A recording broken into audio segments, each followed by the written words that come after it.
Hello friends, welcome to Ali veterinary wisdom. दोस्तों, ये fishes के ऊपर मेरी पहली वीडियो है। मैंने फ़िशेस या एक्वाकल्चर के ऊपर कोई वीडियो नहीं बनाई, लेकिन मिनरल मिक्सचर एक ऐसी चीज़ है जो हर एक एनिमल को, लाइव स्टॉक को, पोल्ट्री को, फ़िशेस को, सबको चाहिए होती है।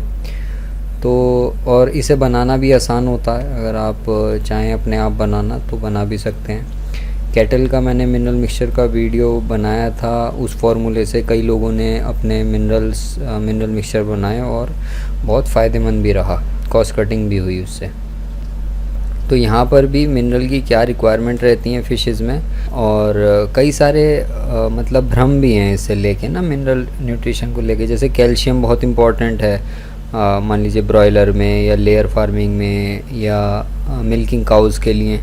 लेकिन मछलियों को ज़रूरी तो होता है, लेकिन उन्हें फीड में देने की ज़रूरत नहीं पड़ती है। तो इसी तरीके के और भी कई सारे रीज़न्स हैं। तो जो मिनरल की रिक्वायरमेंट कैटल की हैं, या जो मिनरल मिक्सचर कैटल के लिए बना है, उसे हम मछलियों में, या जो मुर्गियों के लिए बना है उसे हम मछलियों में अप्लाई नहीं कर सकते हैं। तो क्योंकि डोज ऊपर नीचे हो जाती हैं, कुछ ऐसी चीज़ें चली जाती हैं जो ज़रूरी नहीं होती हैं। तो उन्हीं सब को देखते हुए ये वीडियो को यहाँ पर बनाने की कोशिश की गई है। तो यहाँ पर जो इन्फॉर्मेशन ली गई है वो एनआरसी, नेशनल रिसर्च काउंसिल जो है, अमेरिकन एक संस्था है, वही दुनिया भर में जो भी न्यूट्रिएंट या न्यूट्रिशन, एनिमल न्यूट्रिशन से रिलेटेड स्टडीज़ होती हैं, स्टैंडर्ड्स होते हैं, यही लोग पब्लिश करते हैं। तो इन्होंने 1993 में न्यूट्रिएंट रिक्वायरमेंट ऑफ फ़िश करके एक कंपेंडियम पब्लिश किया था। तो उसी को बेसिस लेकर यहाँ पर ये वीडियो बनाई जा रही है। हालांकि उसके बाद भी शायद एक और वो आया है, लेकिन वो मेरे पास नहीं था, तो मैंने पिछले वाले को ही देखकर इसे बनाया है वीडियो को। तो जो मेजर डिफरेंस होता है मैमल्स के कंपैरिजन में, मैमल्स मतलब जो टेरेस्ट्रियल एनिमल्स हैं, जैसे गाय भैंसे हैं, भेड़ बकरियां हैं, या बर्ड्स हैं, मतलब ब्रॉयलर हैं, लेयर हैं, पोल्ट्री से रिलेटेड जो रहता है, तो उसमें और फ़िशेज़ में मिनरल न्यूट्रिशन में ये डिफरेंस रहता है कि फ़िशेज़ जो हैं वो मिनरल को पानी से एब्ज़ॉर्ब कर लेती हैं। कई सारे मिनरल्स ऐसे होते हैं जो कि एसेंशियल दोनों में हैं, लैंड एनिमल्स में भी और फ़िशेज़ में भी हैं। लेकिन लैंड एनिमल्स को बाहर से देना पड़ता है, लेकिन फ़िशेज़ वो पानी से एब्ज़ॉर्ब कर लेती हैं। जैसे कैल्शियम है, मैग्नीशियम है, sodium, potassium, iron, zinc, copper या सेलेनियम, ये पार्टली फ़िशेज़ वाटर से ले लेती हैं। फॉस्फेट्स हैं, सल्फेट्स हैं, ये फीड से ही जाते हैं फ़िश के बॉडी के अंदर। तो मिनरल का काम क्या होता है? मिनरल का मेजर काम ये होता है कि वो स्केलेटल सिस्टम जो बनता है, कंकाल बनता है, उसका हिस्सा होता है। और इलेक्ट्रॉन ट्रांसफ़र जो रिएक्शंस होती हैं जिससे एनर्जी बनती है, उनमें काम आते हैं मिनरल्स। एसिड बेस बैलेंस में या जो एसिडिटी रेगुलेशन होता है ब्लड का, उसके अंदर यूज़ होता है। ऑस्मो रेगुलेशन में यूज़ होता है। और कई सारे ऐसे कॉम्प्लेक्स कुछ कंट्रोल मैकेनिज़्म हैं, एंजाइम्स के थ्रू जो रिएक्शंस गवर्न होती हैं, वहाँ पे वो बिना मिनरल्स के नहीं चल सकती हैं। तो फ़िश की बॉडी के अंदर कई सारी चीज़ें, मतलब मिनरल बहुत ही इम्पोर्टेंट एस्पेक्ट्स को गवर्न करता है। अब इसी तरीके से इलेक्ट्रोलाइट्स होते हैं, जैसे सोडियम है, पोटेशियम है, मैग्नीशियम है, कैल्शियम है, क्लोराइड और बाइकार्बोनेट हैं। ये ऑस्मोटिक और आयनिक रेगुलेशन करते हैं बॉडी के अंदर। तो आयन का एक्सचेंज जो होता है, इस टाइप के जो आयन्स का एक्सचेंज होता है फ़िश का, वो गिल्स से होता है या फिर उसकी स्किन के थ्रू होता है। तो ये काफ़ी कॉम्प्लिकेट कर देता है मिनरल की रिक्वायरमेंट्स को पता लगाने के लिए। क्योंकि अगर हम मान लीजिए फीड में नहीं देंगे, मुर्गी में हमें पता लगाना है कि किसी मिनरल की कितनी रिक्वायरमेंट है, तो हम धीरे धीरे करके उसे मतलब उसे एक डाइट देंगे जिसमें वो मिनरल नहीं होगा, फिर धीरे धीरे उसे बढ़ाना शुरू कर देंगे, मुर्गी का रिस्पांस देखेंगे। लेकिन मछली में ऐसा नहीं कर सकती, क्योंकि मछली पानी के अंदर रहती है, पानी में ऑलरेडी डिज़ोल्व रहते हैं मिनरल्स। तो मिनरल्स की रिक्वायरमेंट का पता लगाना मछलियों के अंदर काफ़ी कठिन काम है। लेकिन फिर भी क्वांटिटेटिवली अगर हम देखें, मतलब तो रिक्वायरमेंट लगभग 9 मिनरल्स की पता लगाई गई है। उसमें calcium, phosphorus, magnesium, iron, copper, manganese, zinc और सेलेनियम और आयोडीन है। तो इन मिनरल्स का हमें मतलब रिक्वायरमेंट का पता है। तो इसकी शुरुआत हम कैल्शियम से करते हैं। तो कैल्शियम हमें ज़रूरी होता है स्केलेटल सिस्टम को बनाने के लिए। फ़िश के जो स्केल्स होते हैं बाहर, उन्हें बनाने के लिए ज़रूरी होता है कैल्शियम। स्केल्स भी कैल्शियम के बने होते हैं। और इसके अलावा मेटाबॉलिक रोल भी होता है कैल्शियम का, जैसे मसल कॉन्ट्रैक्शन में, ब्लड क्लॉटिंग में, या नर्व इम्पल्स ट्रांसमिशन है, सेलुलर इंटीग्रिटी है, एंजाइम फंक्शन है। तो इन सब में कैल्शियम का रोल रहता है। तो फ़िश कैल्शियम को डायरेक्टली एब्जॉर्ब करती है अपने एनवायरनमेंट से, और ये जो अपटेक होता है ये गिल्स के थ्रू होता है, ओरल म्यूकोसा के थ्रू होता है और फिन्स के थ्रू होता है। तो लेकिन जैसा मैमल्स के अंदर होता है, या मान लीजिए मुर्गी के अंदर हो रहा है या गाय भैंसों के अंदर होता है, कि वहाँ पे बोन्स के अंदर से कैल्शियम मोबिलाइज होके ब्लड में आ जाता है जब रिक्वायरमेंट होती है। लेकिन मछलियों के अंदर ये कैल्शियम मोबिलाइज नहीं हो पाता, कैल्शियम होमोस्टेसिस नहीं होता बोन्स से, मतलब बोन्स से कैल्शियम निकल के नहीं आता है जब ज़रूरत होती है। तो सिवाय कुछ एक्सेप्शनल कंडीशंस के, जैसे डीकैल्सिफिकेशन होता है बोन्स का, सीजनल होता है जब वो ब्रीडिंग सीज़न होती है, या स्टारवेशन है, आपने उसे दाना चारा नहीं दिया, स्टार्व हो रही है, तो उस दौरान क्या होता है स्केल्स से और बोन्स से कैल्शियम निकलने लगता है। लेकिन जो कैल्शियम का एक्सचेंज रेट होता है वो फिर भी स्केल्स से ज़्यादा होता है, मतलब स्केल्स से ज़्यादा कैल्शियम निकलता है, 3 गुना तक ज़्यादा कैल्शियम निकलता है बनिस्बत उसकी बोन्स के। तो बोन्स का कैल्शियम होम्योस्टेसिस में बहुत ज़्यादा रोल नहीं है।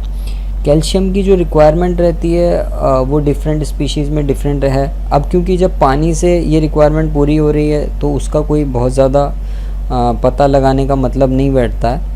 तो फिर भी कार्प और ईल के लिए, इन फिशेज़ के लिए 0.34% कैल्शियम उन्हें चाहिए होता है। तो ये मेनली पानी से मिल जाता है, और फीड इंग्रेडिएंट जो नेचुरली हम देते हैं ग्रेन्स व्रेन्स के अंदर, या जो उसे खल वगैरह प्रोटीन की सोर्सेज डाली जाती हैं, एमबीएम डाला जाता है, उससे ये कैल्शियम मिल जाता है। तो हमें बाहर से कोई अतिरिक्त कैल्शियम देने की ज़रूरत नहीं पड़ती। तो इसी वजह से जब कैल्शियम पानी से मिल रहा है तो कोई डेफिशिएंसी भी देखने को नहीं मिलती है मछलियों के अंदर। तो कोई कैल्शियम की एडिशनल सोर्स हमें डालने की ज़रूरत नहीं पड़ती है मछली के दाने में। इसके बाद आता है फॉस्फोरस। फॉस्फोरस न्यूक्लिक एसिड जो डीएनए आरएनए होते हैं इसका कंपोनेंट होता है। सेल मेम्ब्रेन फॉस्फोलिपिड्स की बनी हुई होती है तो उसका कंपोनेंट होता है। एनर्जी रिएक्शंस में इसका जो एटीपी वगैरह बनती है वहाँ पर फॉस्फोरस का रोल रहता है। कार्बोहाइड्रेट, लिपिड और अमाइनो एसिड मेटाबॉलिज्म में भी फॉस्फोरस इन्वॉल्व रहता है। लेकिन पानी से फॉस्फोरस की रिक्वायरमेंट पूरी नहीं होती, पानी के अंदर फॉस्फोरस कम रहता है, और इसका जो मेन सोर्स होता है वो फीड ही होता है। फीड से ही फॉस्फोरस जाना होता है in the form of phosphates. कुछ ज़्यादातर मछलियों में फॉस्फोरस की डेफिशिएंसी के जो साइंस होते हैं वो पुअर ग्रोथ और फीड एफिशिएंसी कम हो जाती है, और कार्ब्स के अंदर लीवर एंजाइम्स बढ़ जाते हैं और कार्कास फैट भी बढ़ने लगता है, मतलब बॉडी के अंदर फैट बढ़ जाता है, और हेड की डिफॉर्मिटी देखने को मिलती है। हेड टेढ़ा मेढ़ा हो जाता है, या वर्टिब्रा जो उसकी बैकबोन होती है वो भी टेढ़ी हो जाती है। तो ये सारी चीज़ें कैल्शियम फॉस्फोरस के कमी की वजह से देखने को मिलती हैं। तो डाइटरी रिक्वायरमेंट अलग अलग फिशेज़ में अलग अलग रहती है, लेकिन रेनबो ट्राउट, कार्प्स और सालमन्स के अंदर 0.5 to 0.8% फॉस्फोरस सफिशेंट रहता है। अब फॉस्फोरस की जो सोर्स होती है वो यूजुअली डीसीपी या एमसीपी को कंसीडर किया जाता है, डाइकैल्शियम फॉस्फेट या मोनोकैल्शियम फॉस्फेट। टीसीपी को मतलब रिकमेंड नहीं किया जाता कैल्शियम फॉस्फोरस के लिए। डीसीपी में या एमसीपी में ज़्यादा फॉस्फोरस अवेलेबल रहता है, बायो अवेलेबिलिटी उसकी ज़्यादा रहती है। और टीसीपी क्या करता है ना कि दूसरे जो इंग्रेडिएंट होते हैं या दूसरे जो मिनरल्स होते हैं उन्हें भी बाइंड कर लेता है। तो और कैल्शियम की कंसंट्रेशन का कोई इन्फ्लुएंस नहीं होता है ज़्यादातर केसेस में, मतलब जैसे बर्ड्स के या कैटल के अंदर होता है ना कि हमें कैल्शियम 2:1 के रेशो में देना होता है। अगर कुछ भी चीज़ हम ऊपर नीचे करेंगे तो वो मेटाबॉलिज्म दोनों का गड़बड़ा जाएगा, लेकिन यहाँ पर कैल्शियम का कोई इतना इन्फ्लुएंस नहीं होता है। और availability of phosphorus from fish meal is very limited. तो इस बात को ध्यान रखना चाहिए कि जो फ़िश मील से फॉस्फोरस जा रहा है उसकी अवेलेबिलिटी लिमिटेड है, और फास्फोरस वो मछली नहीं मतलब ले पाएगी। सीड्स के अंदर भी फाइटिन प्रेजेंट रहता है, फाइटिक एसिड होता है, ये फास्फोरस को बाइंड कर लेता है और बायोअवेलेबल नहीं होने देता, मतलब मछली के अंदर नहीं जाता है। आप जब एनालाइज करेंगे फीड में आपको फास्फोरस दिखेगा, लेकिन मछली उसे यूटिलाइज़ नहीं कर पाएगी फाइटिन की वजह से। तो इसके लिए फाइटेज एंजाइम यूज़ होता है। जब हम फीड बनाते हैं तो फाइटेज एंजाइम डालते हैं, जिसमें से फास्फोरस टूट के बायोअवेलेबल हो जाता है। इसके बाद आता है मैग्नीशियम। मैग्नीशियम भी एंजाइमेटिक रिएक्शंस के लिए बहुत ज़्यादा ज़रूरी है, और साथ साथ ज़रूरी है respiratory adaptation of fresh water fishes. जो तालाब वगैरह में हम मछलियाँ ग्रो करते हैं, तो कई बार क्या होता है कि ऑक्सीजन की किसी वजह से कमी अगर हो जाती है, तो उस दौरान मैग्नीशियम का रोल काफ़ी मतलब इम्पॉर्टेंट हो जाता है। तो वो रेस्पिरेटरी एडेप्टेशन में फिशेस को हेल्प करता है, और मछलियाँ उस कम ऑक्सीजन में भी सर्वाइव करती हैं। Dietary requirement rainbow trout, carps, eel और चैनल कैटफिश की 0.04 to 0.06% है, और ये भी डाइट से और पानी से पूरी हो जाती है। एक्स्ट्रा सप्लीमेंटेशन मैग्नीशियम का हमें करने की ज़रूरत नहीं होती है। मतलब अगर पानी के अंदर 46 mg पर लीटर मैग्नीशियम भी अगर अवेलेबल है तो वो भी सफिशेंट है। अगर डेफिशिएंसी होती है तो एनोरेक्सिया होता है, फिर पुअर ग्रोथ होती है, और किडनी का कैल्सिनोसिस भी हो जाता है। मतलब किडनी के ऊपर कैल्शियम जाके जमा हो जाता है और किडनी को ख़राब कर देता है, बेकार कर देता है। और एक और बात होती है interaction between magnesium and protein. अगर मैग्नीशियम ज़्यादा होता है और प्रोटीन कम होता है डाइट में, तो टॉक्सिसिटी के साइंस दिखते हैं, मतलब वो टॉक्सिसिटी हो जाती है। और अगर इसका उल्टा है, मैग्नीशियम कम है और प्रोटीन ज़्यादा है, तो कैल्सिनोसिस होता है, हाइपर कैल्सिनोसिस की कंडीशन हो जाती है। मतलब किडनी फूल जाएंगी और बिल्कुल ख़राब हो जाएंगी, फ़िल्टर करना बंद कर देंगी।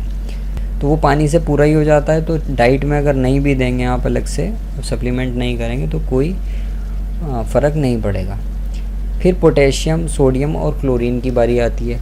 पोटेशियम जो है ये मेन इंट्रासेलुलर कैटायन है, और सोडियम क्या है, मेन एक्स्ट्रा सेलुलर कैटायन है। मतलब सेल के बाहर सोडियम रहता है और अंदर पोटेशियम रहता है। इसी के साथ साथ क्लोराइड एक मेन एनायन है, मतलब नेगेटिव चार्ज जो रहता है, और ये भी बाहर मतलब सेल्स के बाहर रहता है एक्स्ट्रा सेलुलर फ्लूइड में। इसकी कोई, इन तीनों की कोई डेफिशिएंसी मछलियों में देखने को नहीं मिलती है, क्योंकि ये डायरेक्टली पानी से ले लिया जाता है इसे। और कुछ एक्सपेरिमेंट्स में, रिसर्चेज में ये भी देखा गया कि 1 से 4% तक सॉल्ट का सप्लीमेंटेशन किया गया, मतलब नमक मिलाया गया। 1% का मतलब है आपका 10 किलो से 40 किलो तक नमक नेचुरल डाइट्स में मिलाया गया 1000 किलो में, लेकिन उससे कोई बेनिफिशियल इफ़ेक्ट देखने को नहीं मिला। लेकिन इससे ज़्यादा मिलाएंगे तो वो प्रॉब्लम करता है,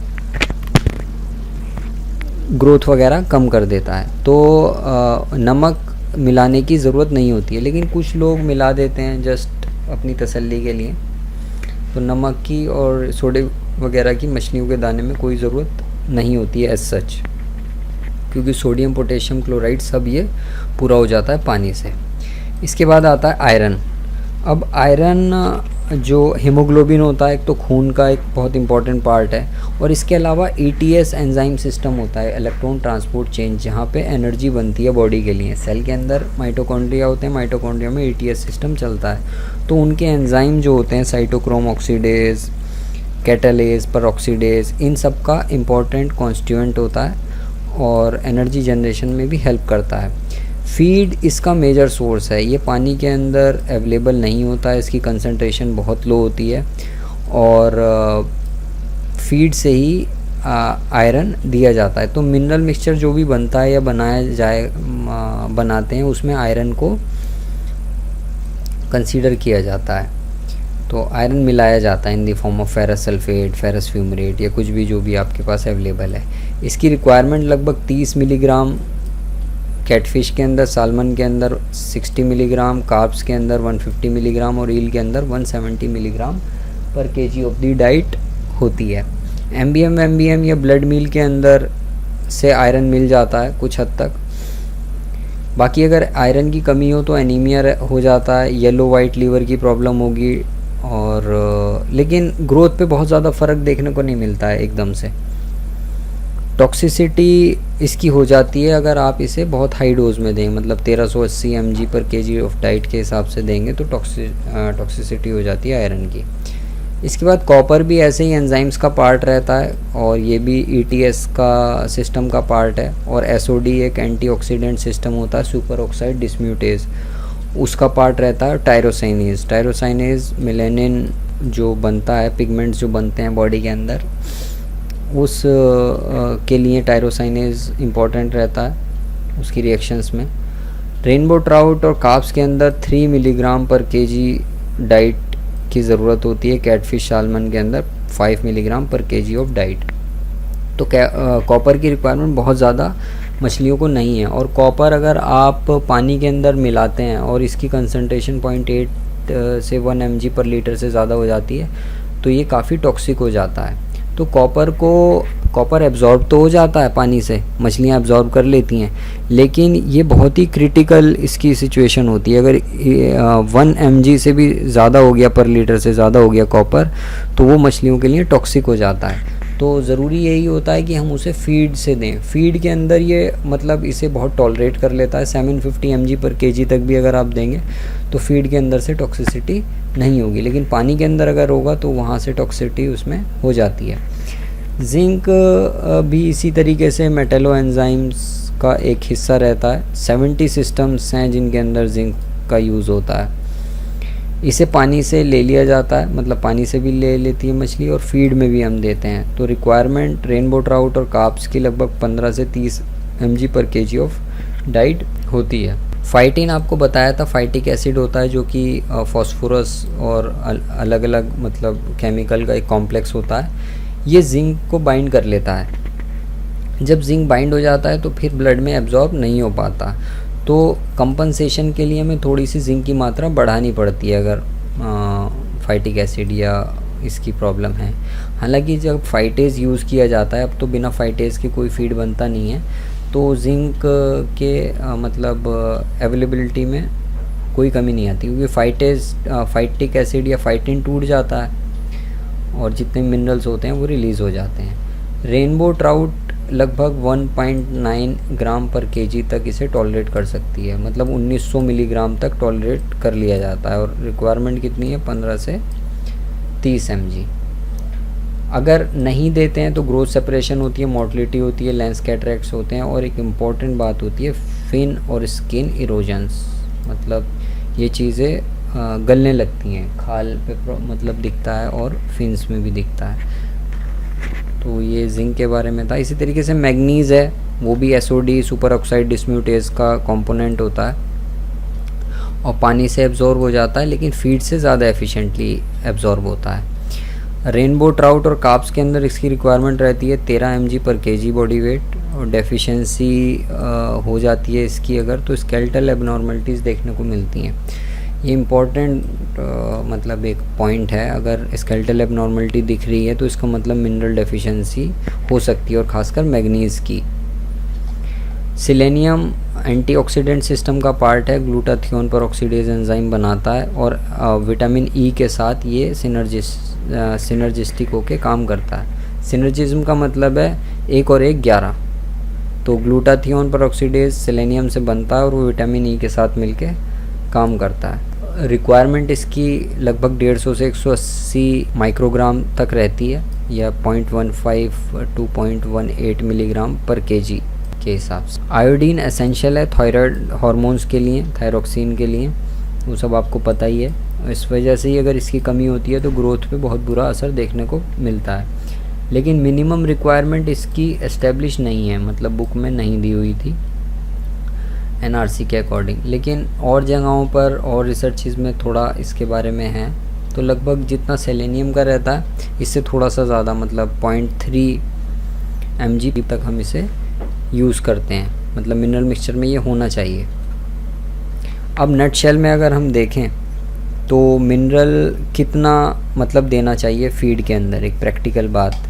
कई सारे मिनरल जो हैं वो हमें पता है कि पानी से पूरे हो जाते हैं, या नेचुरल डाइट से, हमें उनका सप्लीमेंटेशन करने की ज़रूरत नहीं होती है। इसमें कौन कौन से हैं मेनली जो डायरेक्ट पानी से हो जाते हैं? एक तो कैल्शियम है, कैल्शियम हमें बाहर से देने की ज़रूरत नहीं है। मैग्नीशियम हमें बाहर से देने की ज़रूरत नहीं है। सोडियम, पोटेशियम, सल्फ़र और क्लोराइड। तो ये जो हैं 1 2 3 4 5 6, इन 6 को हमें बाहर से देने की कोई ज़रूरत नहीं पड़ती है। फॉस्फोरस दिया जाता है, इसकी रिक्वायरमेंट रहती है 0.7%। तो ये हम DCP या MCP की फॉर्म में देते हैं। बाकी हम MBM देते हैं, तो MBM में भी फॉस्फोरस रहता है, तो उस हिसाब से DCP का वो कैलकुलेट हो जाता है कि कितना DCP दिया जाए या MCP दिया जाए। इसके बाद जो मेन ट्रेस मिनरल आते हैं वो आते हैं ये वाले। अब इसमें आयरन 50 to 100 mg पर kg बॉडी वेट यूज़ होता है। कॉपर चाहिए 1 to 4 mg पर kg डाइट, यहाँ पर डाइट है ये, पर kg डाइट।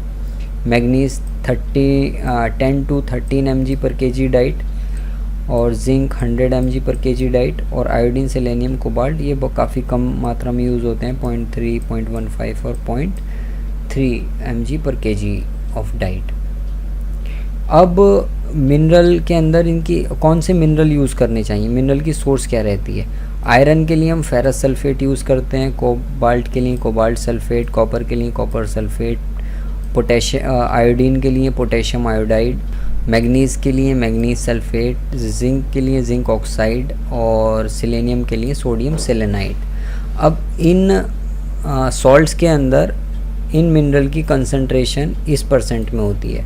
मतलब फेरस सल्फेट के अंदर आयरन 36% के करीब होता है, 36-37% के करीब। कोबाल्ट सल्फेट में कोबाल्ट 21%, कॉपर सल्फेट में कॉपर 25%, ऐसे ही iodine 69%, manganese sulphate 30%, zinc oxide में जिंक 72%, सोडियम सेलेनाइड में सेलेनियम 45%। अब ये हमें पता चल गया। अब इनकी बायो अवेलेबिलिटी कितनी रहती है? रिलेटिव बायो अवेलेबिलिटी आयरन की 86% रहती है, बाकी की 100% ही होती है। तो बायो अवेलेबिलिटी हमें पता है और हमें मिनरल कंसंट्रेशन भी पता है। तो अब हम इसमें ये निकाल लेते हैं कि मिनरल की अवेलेबिलिटी एनिमल को या फिशेस को कितनी रहेगी। तो ये इतनी अवेलेबिलिटी आ जाती है, 31.6 आती है आयरन की, और कोबाल्ट की 21, और कॉपर की 25, 69 आयोडीन की, मैग्नीज की 30, और जिंक की 72, और सेलेनियम की 45। ये इतनी मिनरल अवेलेबिलिटी मछलियों के लिए रहती है। अब इसे कैलकुलेट कैसे करते हैं कि हमें सॉल्ट की कितनी रिक्वायरमेंट होगी, मतलब हमें फेरस सल्फेट कितना मिलाना पड़ेगा कि हमें जो रिक्वायरमेंट है आयरन की वो हमारी पूरी हो जाए। तो उसके लिए ये वाला फार्मूला लगता है, salt required into 100 is equal to 100 into requirement in gram. जो भी सॉल्ट चाहिए वो हमें ग्राम में लेंगे, 100 से मल्टीप्लाई करेंगे और मिनरल अवेलेबिलिटी से डिवाइड कर देंगे। जैसे पोटेशियम आयोडाइड हमें मिलाना है आयोडीन के लिए, तो हम 100 लिखेंगे, 100 को 0.3 ग्राम से मल्टीप्लाई करेंगे, क्योंकि हमें 0.3 ग्राम पर टन की रिक्वायरमेंट है आयोडीन की। तो हमने 0.3 यहाँ लिखा, 100 से मल्टीप्लाई किया और 69 से डिवाइड कर दिया। तो पोटेशियम आयोडाइड हमें पर टन कितना चाहिए? 0.435 ग्राम सॉल्ट की रिक्वायरमेंट रहेगी, मतलब पोटेशियम आयोडाइड की। इसी तरीके से हम बाकियों को भी मतलब निकाल सकते हैं। मिनरल रिक्वायरमेंट यहाँ पर दी गई है, इसे यहाँ पर लिख के, और मिनरल अवेलेबिलिटी पीछे दी गई है, वो कैलकुलेट कर सकते हैं। तो मैंने यहाँ पर आपके लिए डायरेक्टली इसे कैलकुलेट कर दिया। अब ये 1 टन फिश फीड के लिए ये डोज बन जाती है। तो फेरस सल्फेट उस फॉर्मूले से निकालेंगे तो कितना आएगा? हमें लगभग 31.6 ग्राम यूज़ करना है। इसके अलावा फिर 1.43 ग्राम कोबाल्ट सल्फेट, कॉपर सल्फेट हमें चाहिए 16 ग्राम, पोटेशियम आयोडाइड 0.43 ग्राम, मैग्नीज सल्फेट 43.33 ग्राम, जिंक ऑक्साइड 13.89 ग्राम, सोडियम सेलेनाइड 0.33 ग्राम। अगर हम ये मिलाएंगे तो लगभग 107 के करीब ये आएगा हमारा। तो ये जो मिक्सचर बनेगा इसे आप 1000 kg फीड में मिलाएंगे तो आपके फ़िश की रिक्वायरमेंट पूरी हो जाएगी। तो ये आसान है मतलब बनाना, लगभग 40-50 रुपये ही इसका ख़र्चा आएगा आपका इस मिनरल का। तो ये मतलब अगर ये मिनरल्स वगैरह चाहिए, नीचे डिस्क्रिप्शन में दिया गया है एक लिंक, वहाँ पे क्लिक करके देख सकते हैं आप और मंगा भी सकते हैं। तो ये मछलियों के लिए था मिनरल का। मछलियों के लिए और भी थोड़े से इंपॉर्टेंट टॉपिक्स हैं, जैसे इसमें एनर्जी की क्या यूनिट होती है, एनर्जी कैसे कैलकुलेट की जाती है, या प्रोटीन कैसे कैलकुलेट करते हैं, हाई प्रोटीन लो प्रोटीन फ़िश फीड कैसे बनता है, तो वो भी देखेंगे किसी वीडियो में। और मिनरल सॉल्ट्स के लिए आप नीचे लिंक दिया गया है डिस्क्रिप्शन में, वो देख सकते हैं और मंगा भी सकते हैं। Thank you for watching this video.